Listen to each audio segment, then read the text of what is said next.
Just introducing myself, I'm Nicola Moorby, Curator of Historic British Art here at Tate, and it is my absolute pleasure to chair the second panel, Researching Turner's Bequest, which is an endeavour which is particularly close to our hearts here at Tate Britain.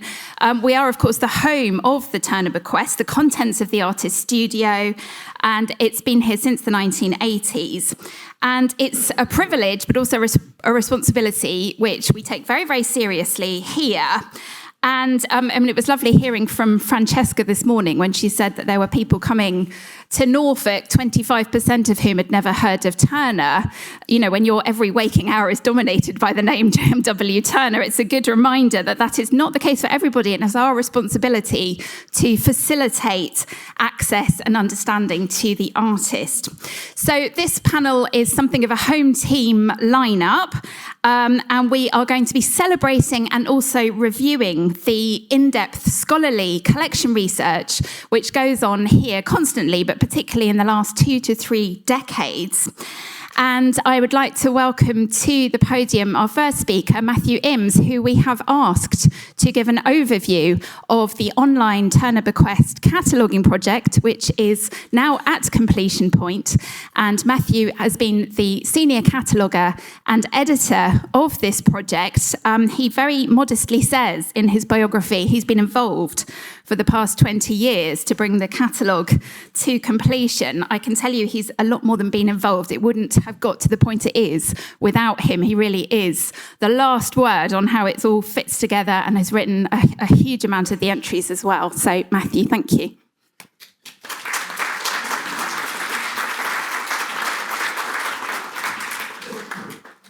Thank you very much, Nicola. Good afternoon and welcome again, everyone. And thank you to all the organisers behind the scenes.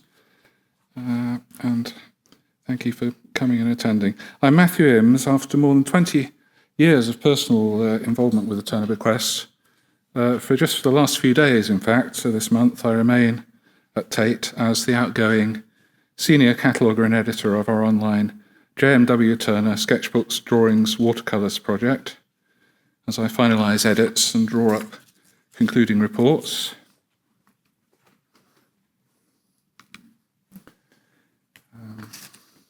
I hope you'll be familiar with Tate's online Turner Catalogue. Many Tate colleagues and outside contributors have worked on it for decades under the founding editorship of David Blaney Brown.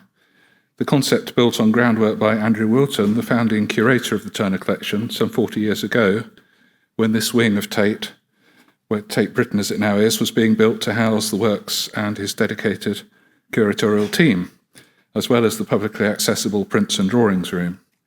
Tate's mission statement includes increasing the public's enjoyment and understanding of British art, and we hope that the catalogue fulfills these aims in relation to the single largest element of the gallery's holdings.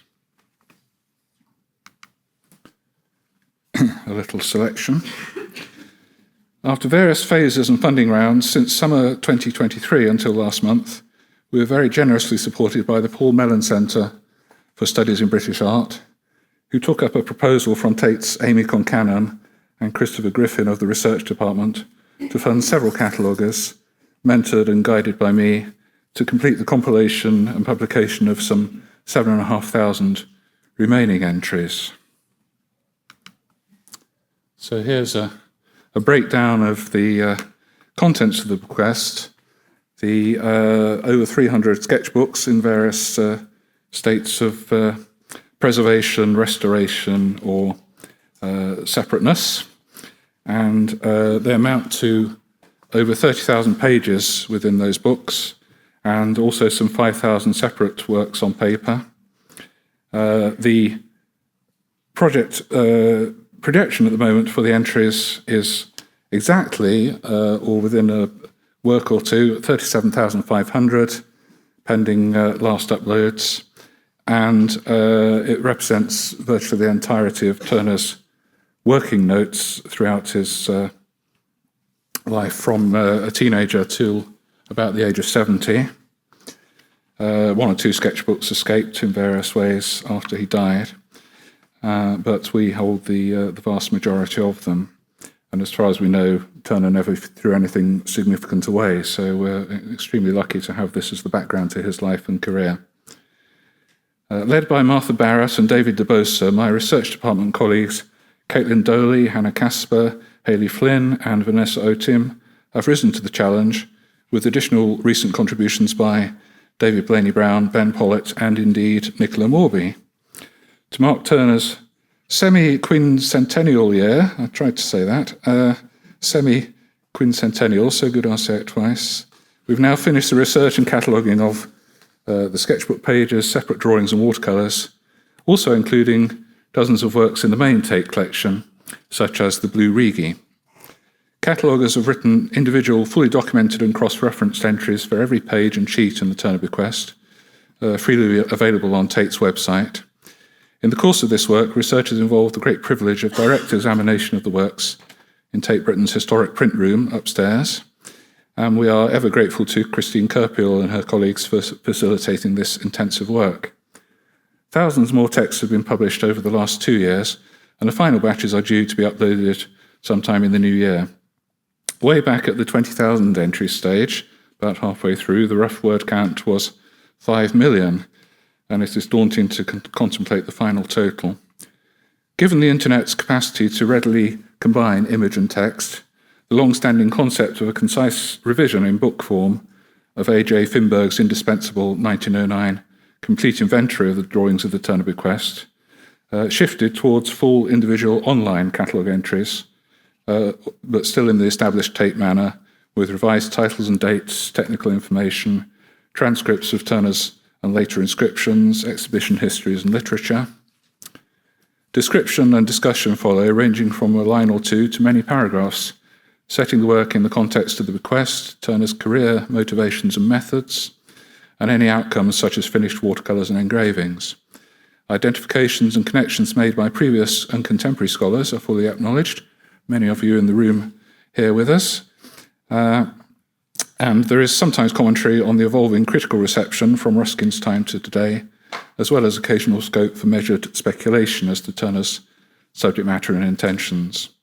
As I continue briefly, I'll simply show a short chronological sequence of works currently on display in our cataloguing Turner's Bequest room upstairs in the Clore, selected by our team with the support of Tate Britain's curators to celebrate the catalogue.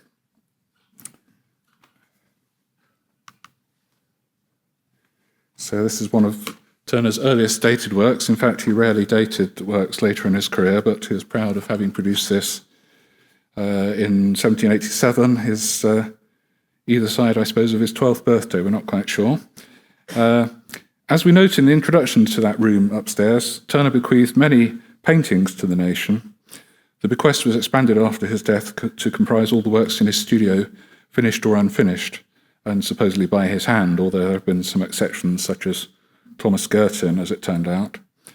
This included the 309 sketchbooks, dating from around 1789 to 1845. There are also thousands of separate sheets, ranging from Royal Academy exhibits and finished designs for print projects like the Liber Studiorum we were hearing about earlier, to pencil studies made while touring, and preparatory studio watercolours known conventionally as colour beginnings.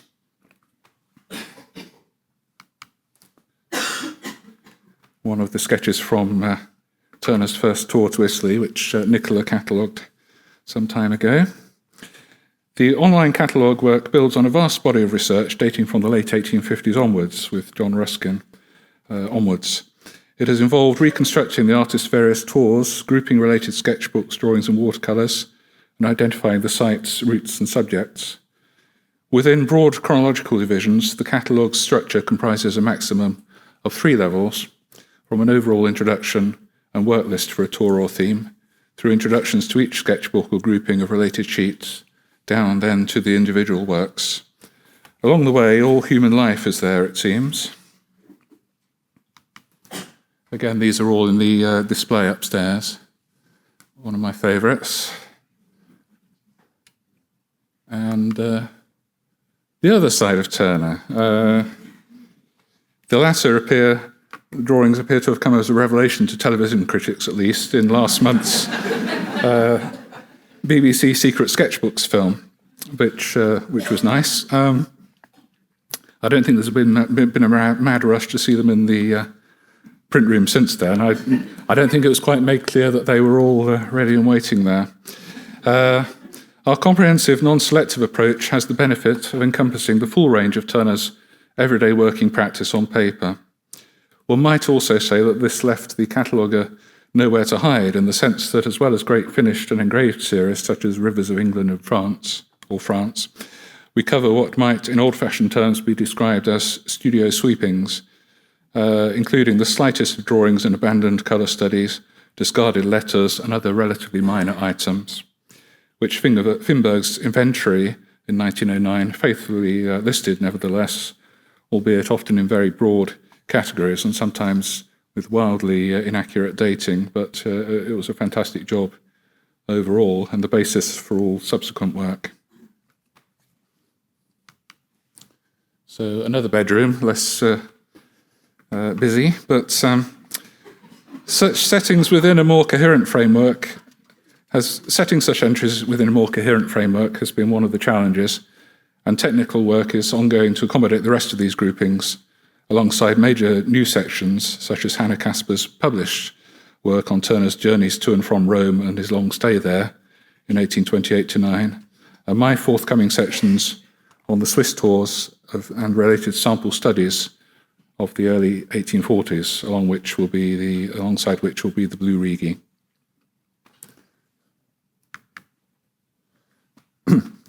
There has been scope for new discoveries along the way, such as my own regarding the dramatic series of nocturnal fire watercolours, previously thought to show the Houses of Parliament in 1834, but now accepted as depicting a less catastrophic blaze at the Tower of London a few years later. They're having to change the labels in the Turner galleries, was the gleeful cry on Radio 4 at the time of that announcement, which applies to varying extents to many thousands of re-evaluated works. As with other aspects of Turner's work, there will never be an overall last word, although we like to think that some of our entries are as much as anyone can reasonably say. But we hope to have established our full survey of the bequests, sketchbooks, drawings and watercolours as a firm basis for ongoing scholarship, appreciation and enjoyment of Turner's legacy. So, it only remains for me to thank contributors and supporters of the project, past and present at Tate and elsewhere, and the Paul Mellon Centre in particular in recent years. I shall shortly be delighted to hand over to my fellow Tate cataloguer, Hayley Flynn, who will describe her work on the first comprehensive presentation of a late continental tour that has only come into focus in recent years. I think Nicola will be introducing Hayley immediately after me, but thank you very much.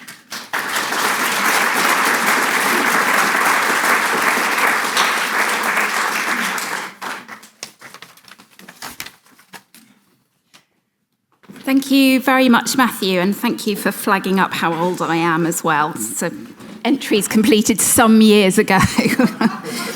I'm delighted to now welcome Hayley Flynn, art historian and curator, and latterly of the research department here, as Matthew mentioned, on the cataloguing team, who will be outlining some of her recent discoveries about Turner's travels in the 1830s.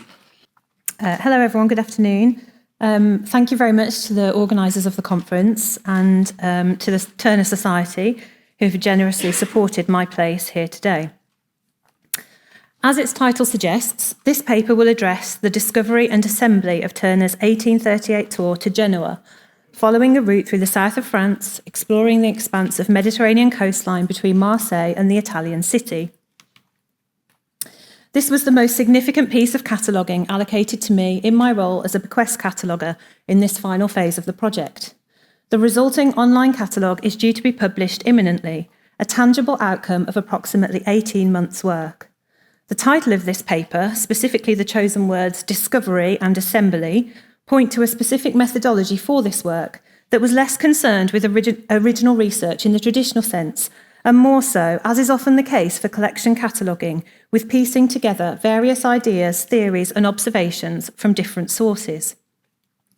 The notion of an 1838 tour has never been comprehensively documented, And although my catalogue will represent the first formal published account, I cannot take credit for its discovery. This was a combined effort with Ian Worrell, David Hill, Roland Corto and Bernard Richards, sometimes in dialogue with one another, having significant parts to play. My role was very much to collate and interpret their observations and to present the 1838 tour in a structured and meaningful arrangement. Essentially, this paper is an account of this process, what might be termed the assembly of the 1838 tour. Just to give you an idea of the scope, the tour comprises 4 sketchbooks and somewhere in the region of 100 drawings on loose sheets. The 4 sketchbooks total more than 560 pages of drawings, and furthermore, many of these pages feature multiple sketches, each of which has been identified where possible. So on the slide here, there's just 3 sort of random examples from 3 of the sketchbooks, which just give you a sense of quite how many sketches Turner is able to fit onto one page. And as I say, these have kind of been individually identified in terms of their subject where possible. As is well known, Turner completed his first major tour of Italy in 1819 and 20. After various shorter summer trips to France and the Low Countries, in the summer of 1828, Turner embarked on his next major expedition to the continent, the so-called Second Italian Tour. And Matthew just mentioned this, but this is just a screen grab of the relevant section from the online catalogue. This is the published work of Hannah Caspar, our esteemed colleague. The historiography of the 1828 tour is interwoven with that of 1838. In fact, 2 of the 1838 sketchbooks have, until relatively recently, been associated with the earlier venture. The itineraries for the 2 trips are quite similar, specifically the outward journey through France to reach Italy, and this is the primary reason for their confusion. In contrast to the 1838 tour, the 1828 trip is very much established in Turner chronology. In 1909, Finberg included an entry for the 1828 tour in his inventory of the Turner Bequest, presenting a sequence of 9 sketchbooks as documenting Turner's apparent movements through France and Italy in that year, and those 9 sketchbooks are presented here on the slide. As their titles convey, this sequence of books reflects an apparent itinerary by way of Orléans to Marseille, Lyon to Marseille, Marseille to Genoa, the coast of Genoa, Genoa and Florence, and so on, ending in Rome. By comparison, Finberg did not record any sketchbooks from 1838. However, a solitary book titled the Genoa to Grenoble sketchbook was dated in the inventory as 1835 to 40. Somewhat miscellaneous, the book was not attached to any tour. This is where the discovery of the 1838 tour really starts, with this sketchbook, which, as its title suggests, documents a one-way journey from Genoa back into France. One page in this book, now known to show a view of Nice, features an inscription with a date, Lundy, 10th of September. Hopefully you can see that just there. In this period, the 10th of September occurred on a Monday in 1832 and 1838, which were thus the 2 potential dates proposed in its brief entry in the momentous Turner in France catalogue of 1981. Until recently, the book was regarded as something of an anomaly, seemingly documenting a one-way return journey for which no corresponding outward material had ever been identified. For this reason, it has hardly been mentioned in Turner scholarship. However, in 2016, the book was cited in the Turner and Colour exhibition catalogue in an essay by geographer and Turner researcher Roland Corto on the subject of Turner in Provence. Corto refers to 2 known passages through this region, one in 1828 as part of the aforementioned Second Italian Tour, and the other in 1838 as evidenced by the sketchbook in question. However, as Corto goes on to explain, quote, this chronology is now being questioned by Ian Worrell, who proposes to group the painter's notebooks in a different order and concludes not that there was a one-way trip in 1828 and a return trip in 1838, but 2 round trips, end quote. In a footnote, Corto credits the research of both Ian Worrell and David Hill as confirming the date of the Genoa to Grenoble sketchbook. This reference to Hill's research undoubtedly refers to a series of blog posts on the subject of Turner in Sisteron, which began in November 2013. Sisteron, a medieval fortified town in the southeast of France, known for its dramatic rocky landscape and its imposing hilltop citadel, is one of the most repeated subjects in the Genoa to Grenoble sketchbook. Show you a few examples from the sketchbook. It is now known that Turner only visited the town once in his lifetime, on this occasion in 1838. Hill's blog considers the execution of a specific watercolour of the site, that's the one shown in the previous slide, which had recently come up for auction through Christie's, in terms of the precise time, date and vantage point of the artist. He sets out to prove that this occurred at night, meaning the light source depicted in the design is the moon, thus challenging the title given by Christie's, Sister on from the northwest with a low sun. Christie's also gave the date as 1836. In his blog, Hill acknowledges the two conceivable years of 1832 and 1838 for Turner's visit to Sisteron, owing to the inscribed date in the sketchbook, Monday 10th of September. Focusing on the celestial aspects of the watercolour, Hill argues that the latter option is more likely when, quote, the phase of the moon would have fitted perfectly with the shadow at its most optimal, end quote. Like Corto, Hill also refers to a wider dialogue on this subject. Quote, Ian Worrell and I have chatted through the possibilities of dating this tour to Sisteron on several occasions and considered 1838 as a possibility. I would say that a date of 1838 looks a very good fit in stylistic terms, end quote. This is supported by an important observation regarding Turner's recorded movements in the latter half of that year. Indeed, Finberg records that Turner was absent from all Academy meetings between the 6th of August and 20th of October 1838, which suggests that he was out of London at this time. Finberg surmised that he was at Margate, but this is based on a fanciful story that he witnessed the Fighting Temeraire being tugged to its last berth on the 6th of September.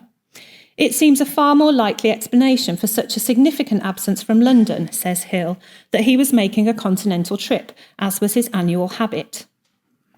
Determining a firm date for the Genoa to Grenoble sketchbook was an important step in the formation of the 1838 thesis. It was effectively the first piece of the puzzle. The next step, as previously mentioned, involved a reconsideration of the sequence of sketchbooks traditionally thought to document the 1828 tour. To recap, it was proposed in 2016 that this collection of books could be arranged in a different order to reflect two separate trips to Italy in 1828 and 38 respectively.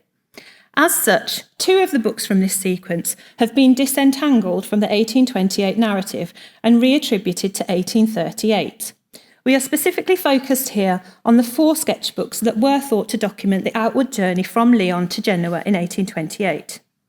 These books have traditionally been grouped into two pairings, with the Orléans to Marseille and the Lyon to Marseille books believed to have been used concurrently to record a single journey to Marseille in 1828, and the second pairing, covering the leg from Marseille to Genoa, considered in similar terms. However, their correlation is problematic, and closer scrutiny of Turner's drawings, both in terms of their style and character, as well as the locations represented, points to two distinct journeys, that of the established 1828 tour, documented in the Lyon to Marseille and Marseille to Genoa books, and that of a later trip, captured in the Orléans to Marseille and Coast of Genoa books, respectively. So in terms of how they're presented here, we're looking at the two books in effectively the left column remaining in the 1828 catalogue and the two in the right column being reattributed to 1838. If we compare the sketches from the first pairing, Lyon to Marseille and Orléans to Marseille, although the drawings appear to document a similar itinerary through the south of France, the earlier book contains a significantly larger number of sketches, evidently composed on the deck of a slow-travelling boat. The drawings in the Orléans to Marseille book are, by comparison, not only fewer in number, but also more hastily and roughly rendered, offering more limited perspectives of the passing landscape, suggesting Turner was travelling at a faster speed on the occasion of their execution. Corto illustrates this apparent contradiction by comparing Turner's sketches of Rochemore, a hillside village on the River Rhône situated approximately 50 miles upstream from Avignon, which the artist passed by on both occasions. Crucially, the first passenger steamboat service on the river was introduced in the early 1830s, in the time frame separating these designs. So here on this slide, there are 6 pages, successive pages of drawings of the village in the 1828 book, which feature a complex ensemble of views.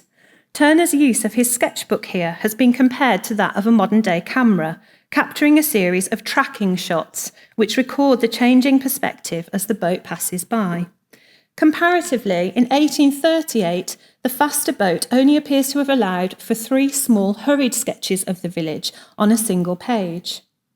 There are also topographical justifications for the revised date of this sketchbook in terms of the landmarks depicted. In these 2 examples, Turner has, quite characteristically, recorded views featuring newly constructed suspension bridges. In both cases, the structures were built in the early 1830s, a few years after the 1828 voyage. Just to be clear, I know the sketchbook pages don't always reproduce brilliantly, but they're just there.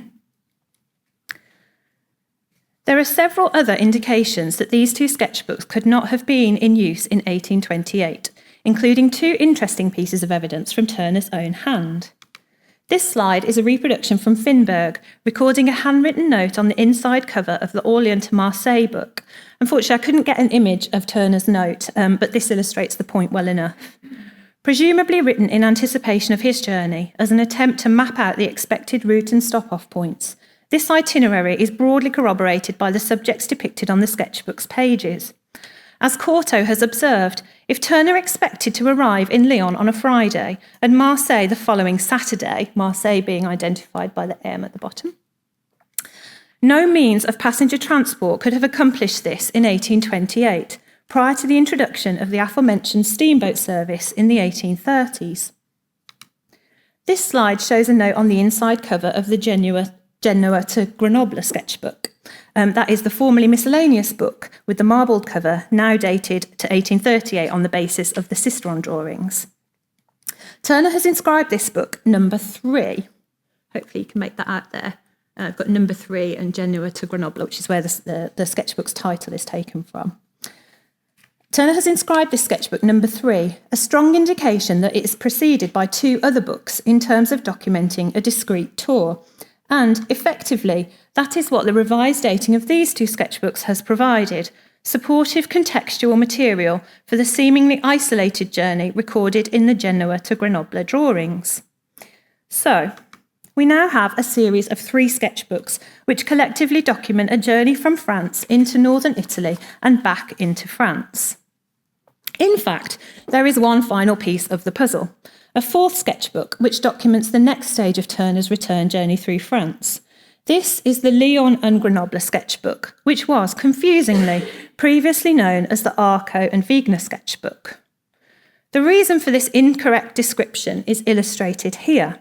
Finberg adopted the original title directly from 2 separate scrawled inscriptions on individual pages within the book, which were mistakenly perceived as donating locations in northern Italy, Arco and Vigna. I apologise, I'm not sure of the pronunciation there.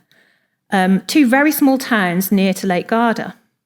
This misleading interpretation and Finberg's highly speculative dating of around 1837 to 41 has meant that this book has been marginalised in the chronology of Turner's continental travels.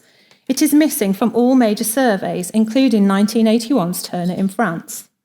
After Finberg, the only researcher to have looked at this book is the literary scholar and Turner enthusiast Bernard Richards. As Richards has identified, the designs in this book have nothing to do with Italy, and instead clearly relate to Turner's travels through Grenoble, Lyon, and the local mountainous region.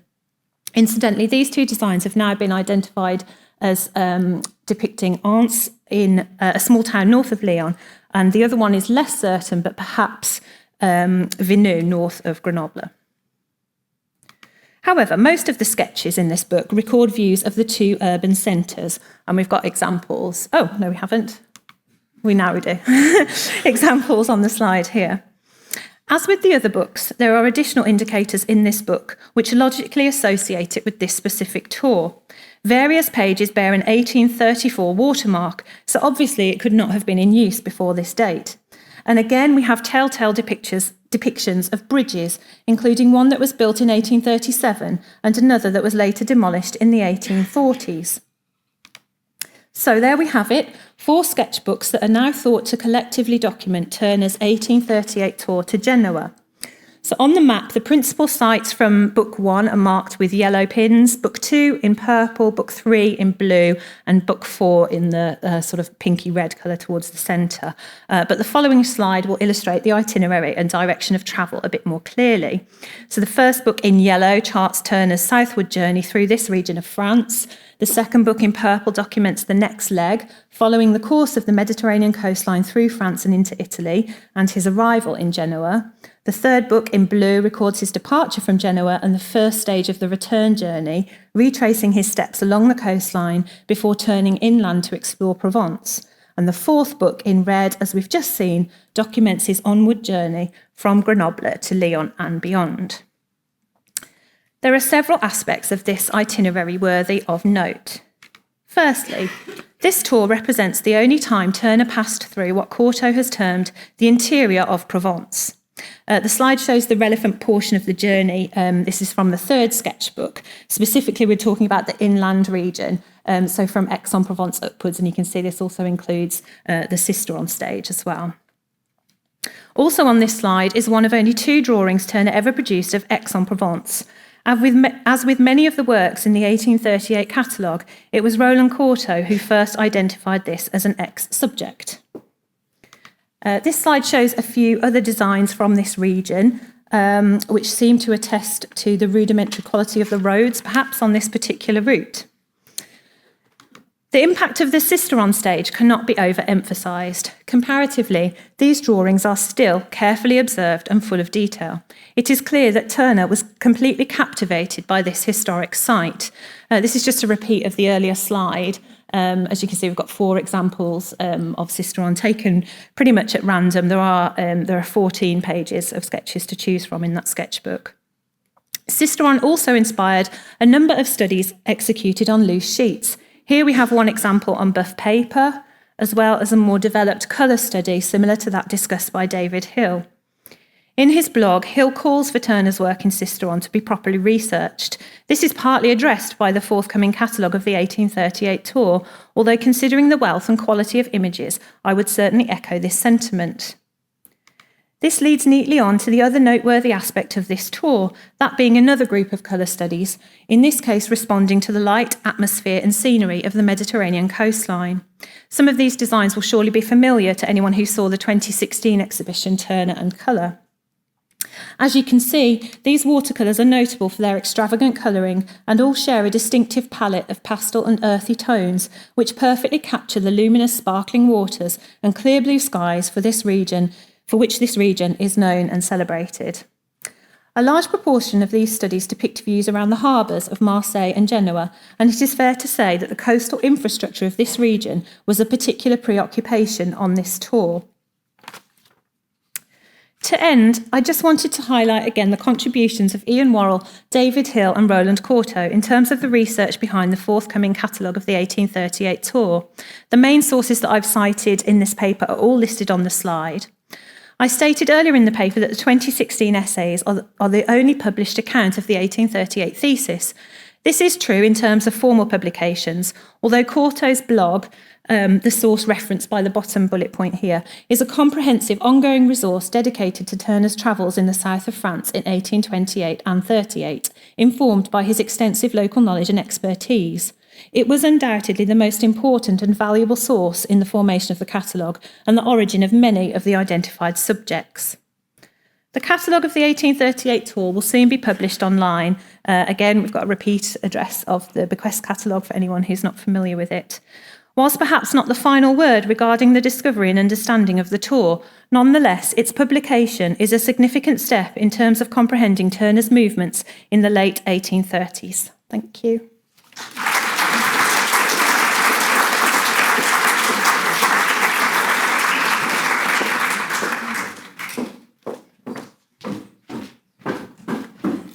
Thank you, Hayley. Really great to have that as just a case study of the magnitude and the depth of research which is coming out of the cataloguing project. I would now like to invite Dr. Joyce Townsend to the podium. I'm sure Joyce doesn't need an introduction.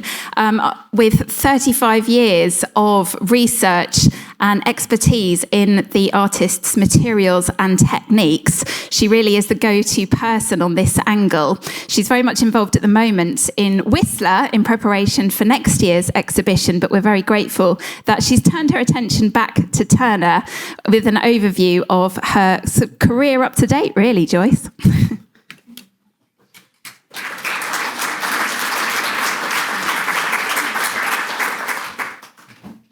Right. Good afternoon. Can you all hear me?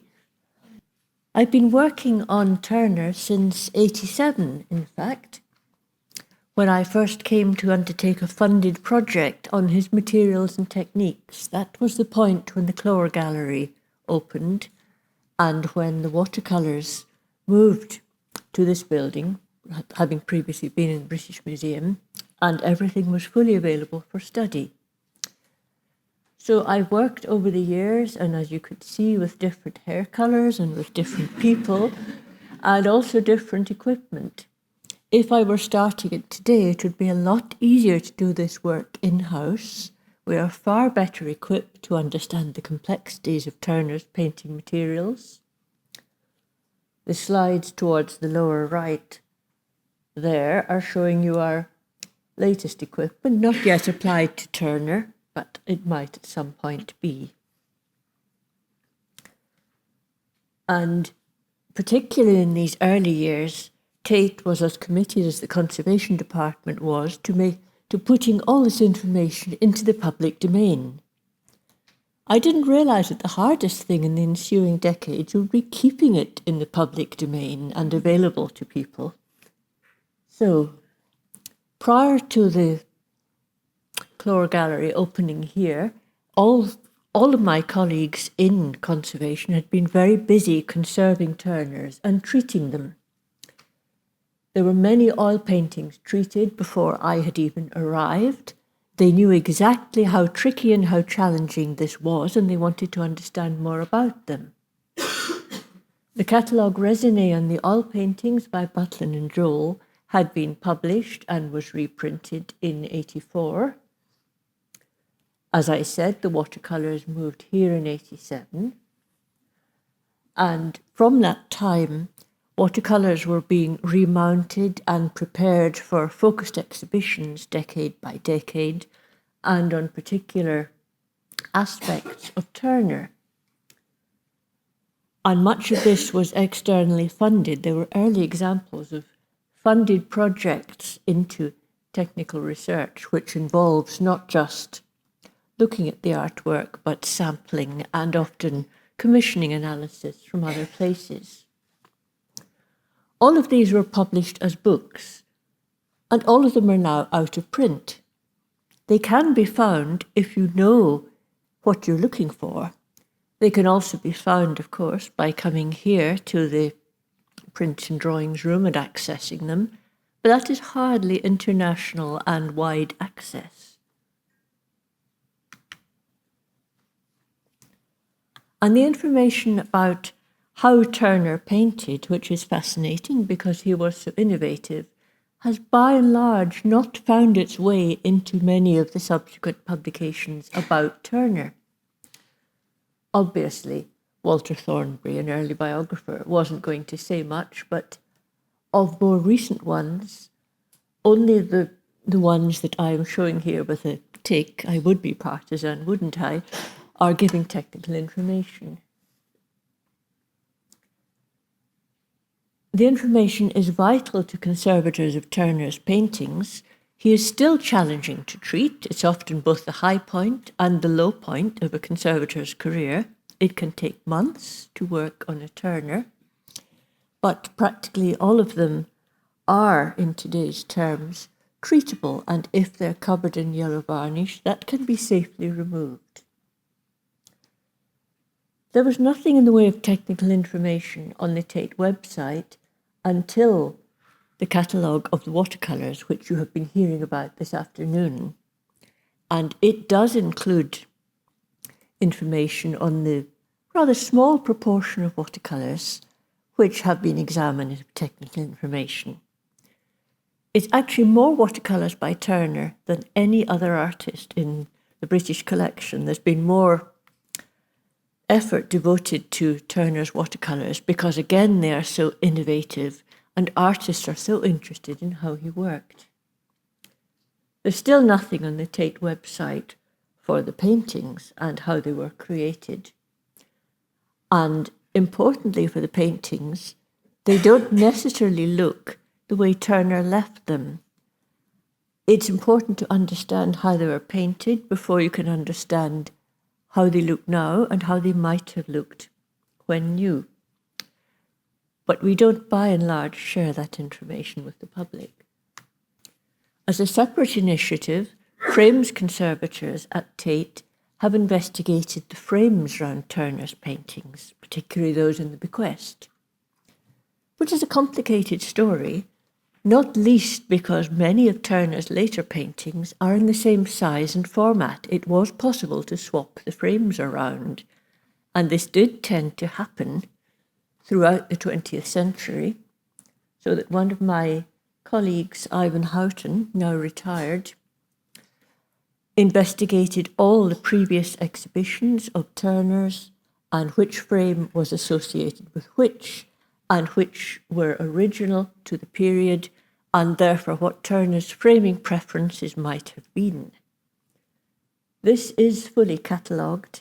It's not published, but it's available for consultation.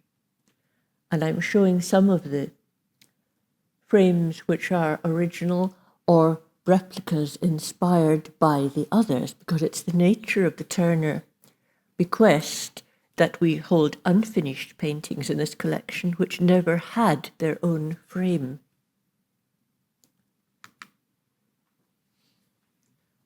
Public access to technical studies includes artists and answering their questions, and these books, which are aimed more at the public than at the academic community, have proved to be very popular and have had considerable sales.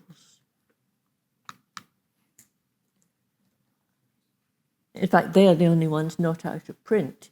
But in 2019, frustrated by the out-of-printness, I completely rewrote an earlier book which came out as How Turner Painted. Again, it's more popular in rather than giving great detail on specific paintings. But I understand from the comments of colleagues that it is widely read by conservators and those who are working on Turner's paintings too. And at this time, I also started working with a living artist who was inspired by Turner.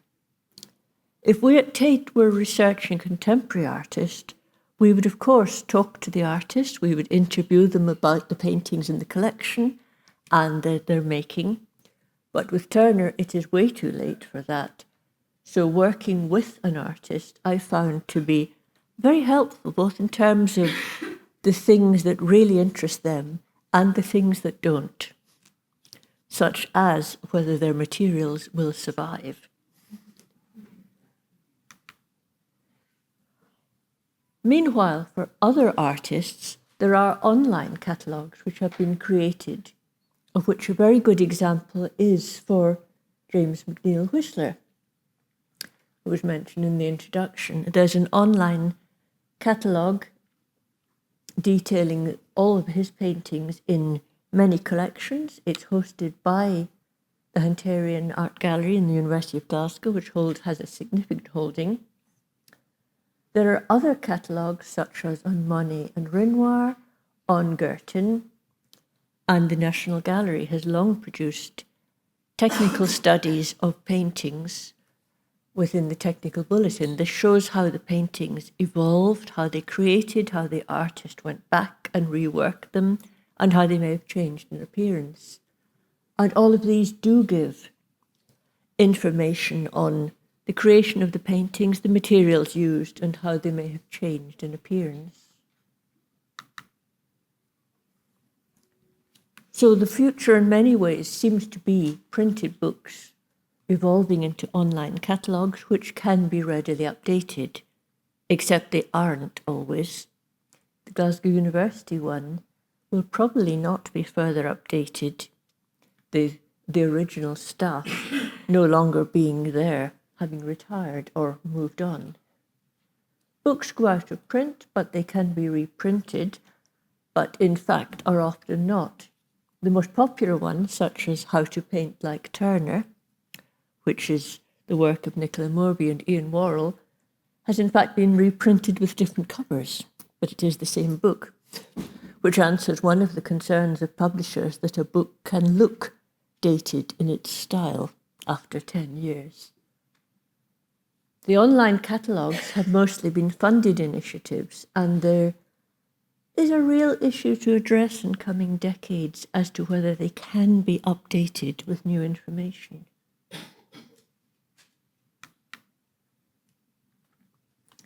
Turner is a gift that keeps on giving, at least in my case, and I have used the material generated by this wonderful collection here as a resource for teaching and for knowledge transfer. I've given many classes and seminars, both to conservators, to the public, and to artists. This is a recent incarnation of one which began a project which I will be returning to at the end of my talk with the National Galleries of Scotland.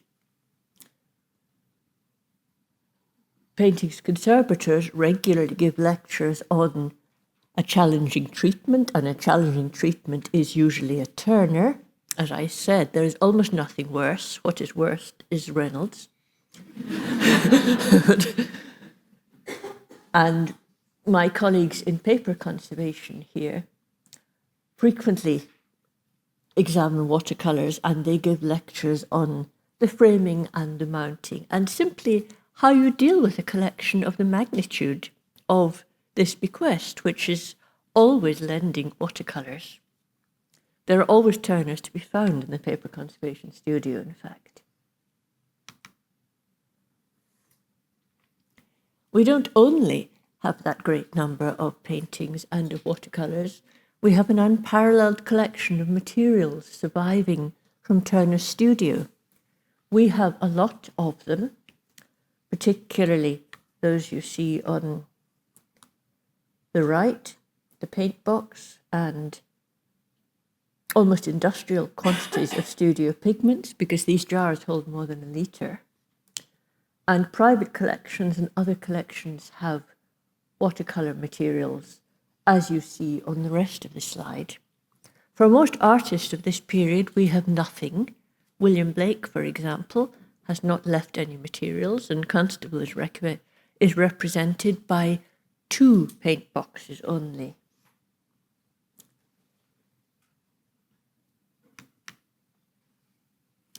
And for the rest of this presentation, I'm going to talk about some of the more recent outputs and studies, which by and large are published. If they are, I've given a reference down in orange-brown at the bottom.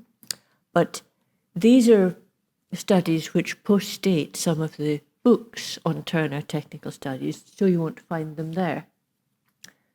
With my then colleague Rebecca Helen, we worked on Cologne, Dieppe and Brest, which are a group of related paintings.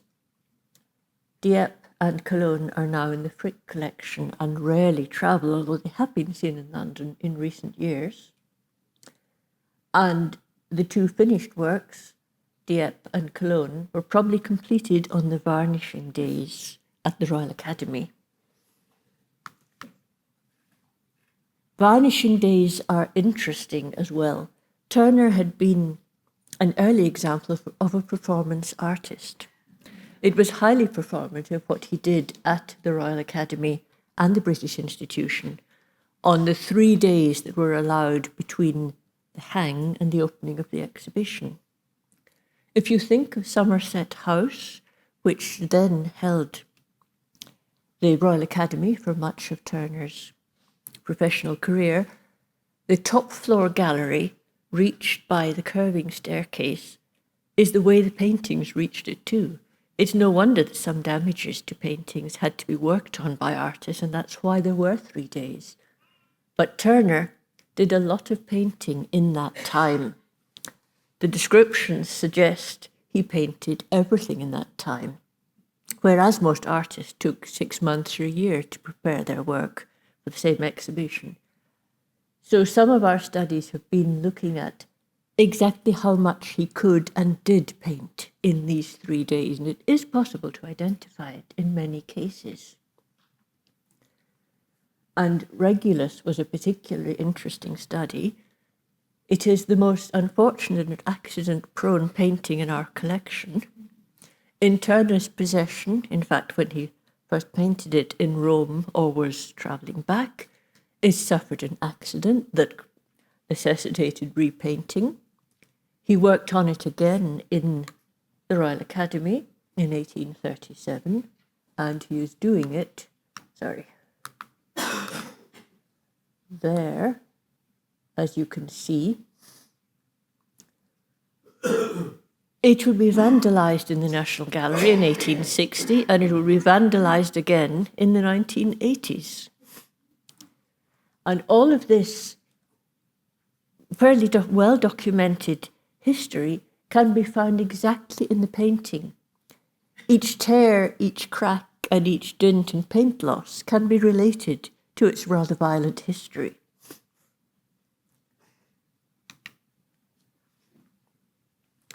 In the course of one treatment in the conservation department, it became obvious that there was paint beneath canvas had been reused. It's an early landscape dated by Ian Worrell to 1802 or 1803. Beneath it lie 2 portraits, and there are not many portraits by Turner.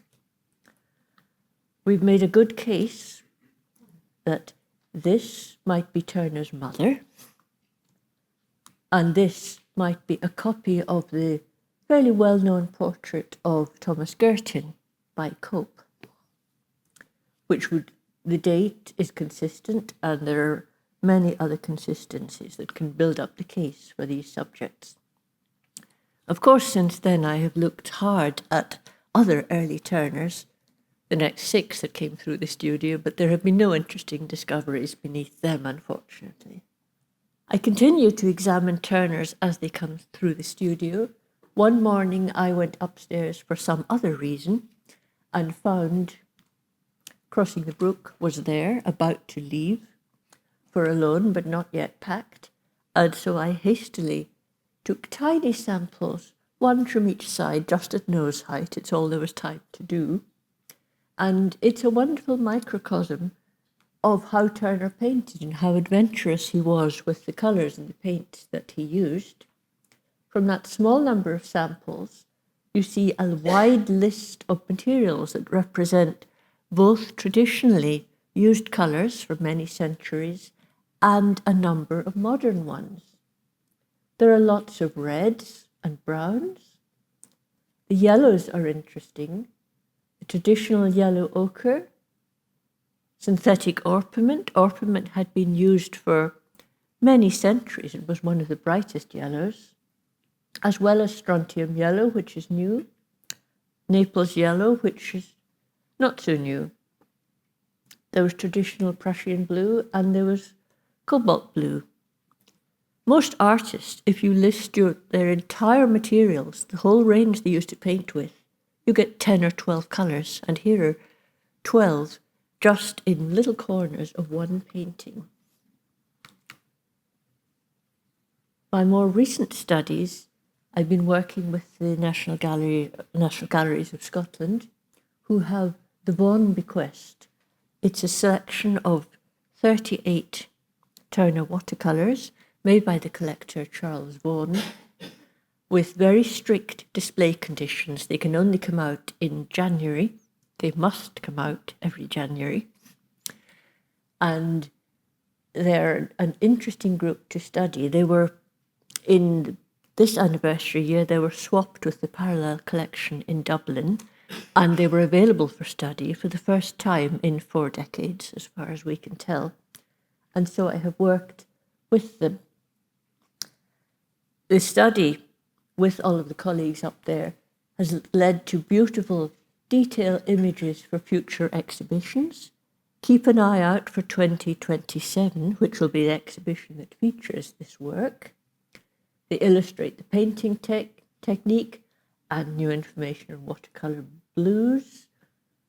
There's new information on watermarks and papers to assist with dating these. And there's more imaging of underdrawing. And I'll show you a few details of some of the work which we are still evaluating.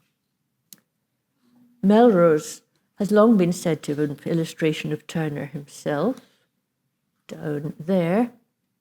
And here he is. He's not reading a newspaper, he's probably looking at one of his own sketches, because he's certainly looking at something which has colour. The very earliest works in the Bond Bequest are muted in tone. They have black wash and grey wash, and we were able to show much more blue in the past than we readily see today. The central image is the watercolour as it looks today. Look at it in near infrared and visible light, and you see that there has been a lot more blue along the edges. It's been preserved by the mount, and you can just see also by imaging that there was a more nuanced and a cloudy sky, and this applies to this whole group of watercolours. And there's always something new materials-wise to discover about Turner. This appears to be iron logwood blue, which I didn't find in any that I looked at, but it is a notably fugitive colour and responsible for the change.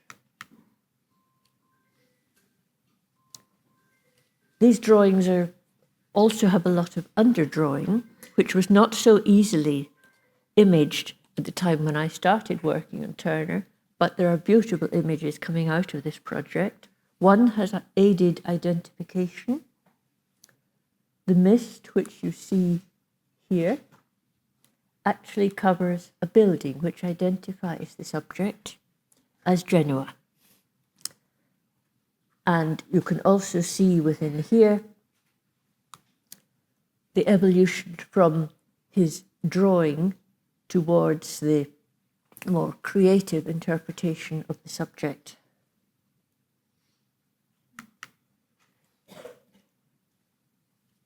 I also work with colleagues in paper conservation looking at the stability to light of watercolours. I'm pleased to say that the Blue Rigi is no more light sensitive than any other watercolour by any other artist, which we're all happy to hear, since it's regularly displayed. All of this work is not simply mine, of course. Very many colleagues over the years have worked with me. It's been a joy to work with all of them. And as I said, Turner is a gift that keeps on giving, a most rewarding artist to study and a most interesting artist generally. Thank you.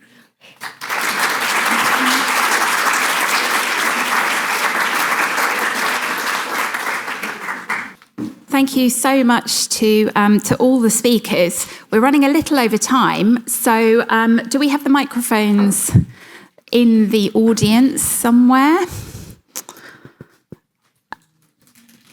Femi's coming, I can see him. There's the man with the mic. So I'm going to throw it straight open to the audience. Do we have any questions for any of our speakers? I mean, I will start with one myself. I mean, I hope what you got a sense of is just the magnitude of the depth of everything that we're dealing with here. The sheer numbers are absolutely astonishing. 37,500 entries. You know, the numbers of colleagues, both in and outside of Tate, the numbers that Joyce has been dealing with. Can I ask the panel, what are your hopes for the research, the knowledge that you've achieved now? It's in a format which is accessible, but isn't necessarily sort of entertaining, or you know, it's very different from, say, putting on an exhibition or a display. Cataloguing is a very, very different kind of activity. What are your hopes going forward for that material?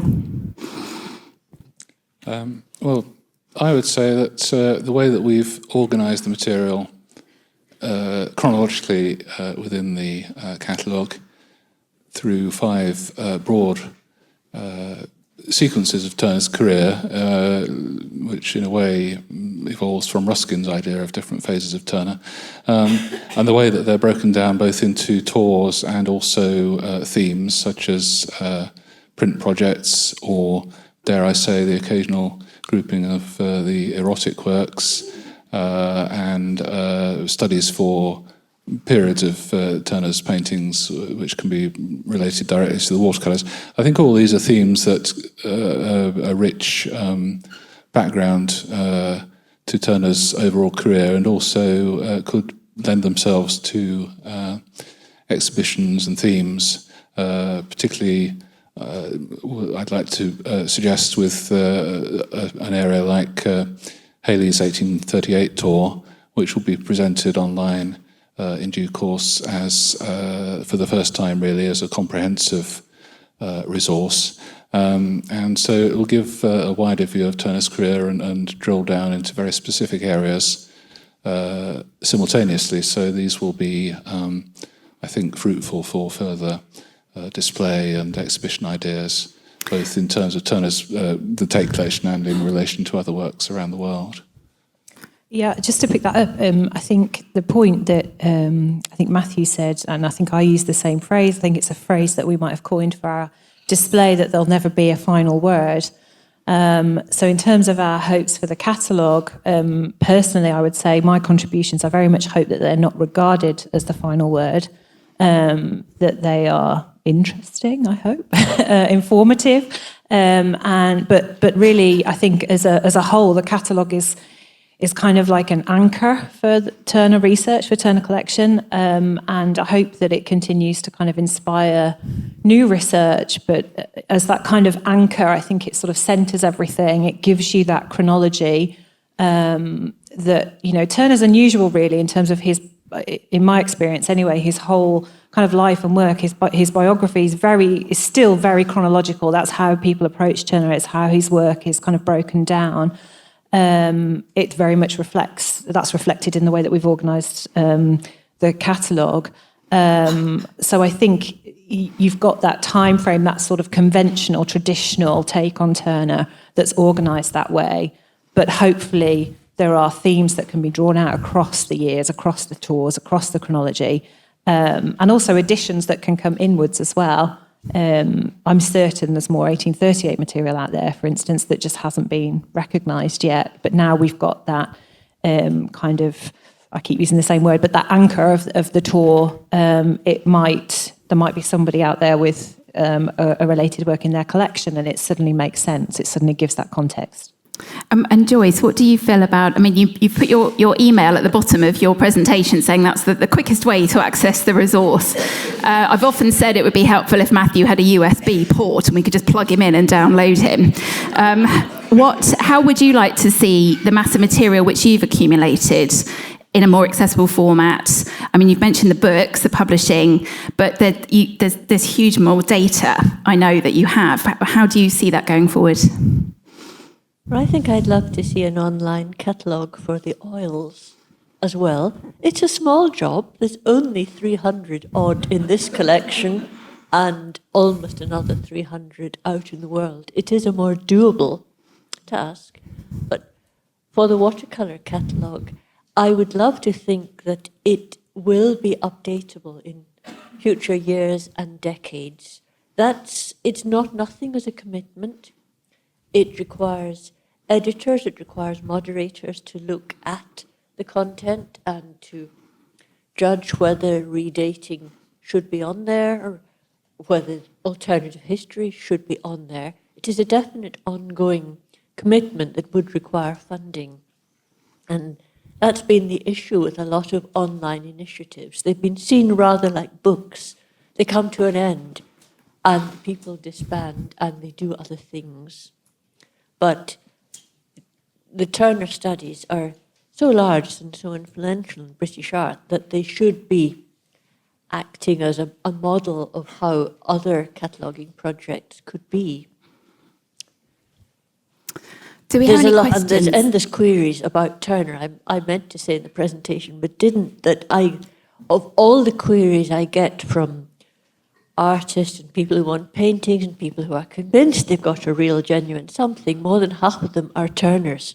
There is more interest in Turner and his techniques and everything about Turner than there is for any other British artist that I've ever worked on.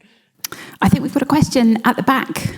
The microphone will be making its way to you. Just raise your hand right at the back.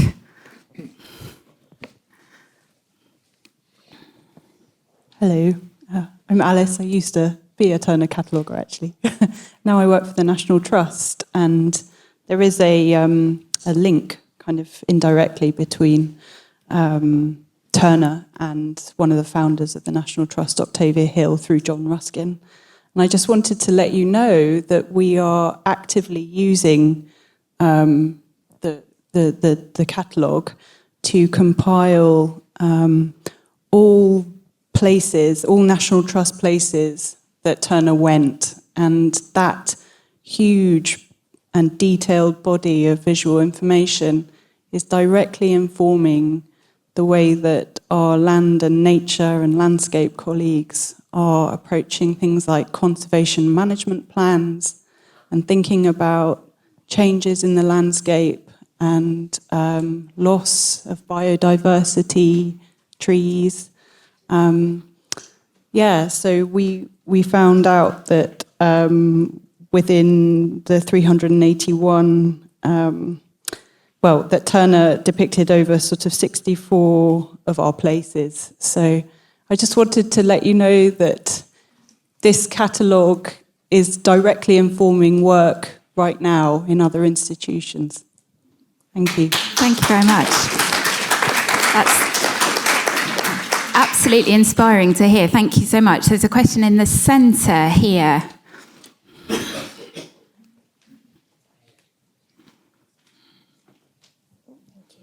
Thank you. I'm Anna Bates-Patel from Tabley House Collection in Cheshire.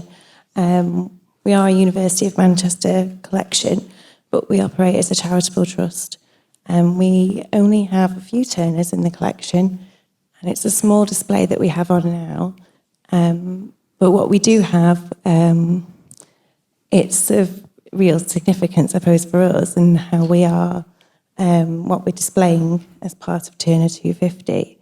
I'd like to say thank you, really, because what the catalogue has meant for us is that we are able to, really be connected with the research on the 3 Tabley sketchbooks.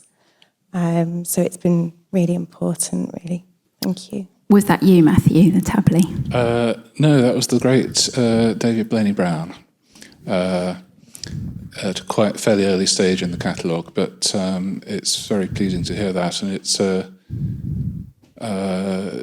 shows the benefit, possibly, potentially, as Joyce was saying, of the importance of the ability to maintain and revise the catalogue, and also make it more accessible search-wise. The Tate online catalogue generally used to be much more granular in terms of what can be searched for and so on. I think there are moves to restore some of that specificity to some of the search mechanisms. It's a great regret that the search mechanism on the Turner pages themselves has never quite worked, to put it bluntly. But moves are afoot with the concluding batches of the catalogue being uploaded to prepare a legacy version of the catalogue pages, which will be fit for future-proof as the Tate site develops around it. The current pages were designed about 15 years ago, look much as they did when they were first launched in early 2013. But we hope that there will be some ongoing technical work to make it more user-friendly for the current generation, and also, as I say, more searchable for any and all aspects of Turner, topographical and otherwise. But that's for the future. Sorry. I can see there are lots more questions. We are now at the break, so I would encourage you to go and carry on these conversations with my colleagues over a cup of coffee. I will just mention that while we're breaking, during this break and other breaks in the next couple of days, we are screening a film which has been commissioned by the Paul Mellon Centre, who generously sponsored the last portion of the cataloguing, and it really captures the passion and the commitment as well as the rigour and skills of the cataloguing team. So do try and catch that here in the auditorium at some point. But please do go for a refreshing cup of tea and coffee, and please return here at 15:40. Thank you very much.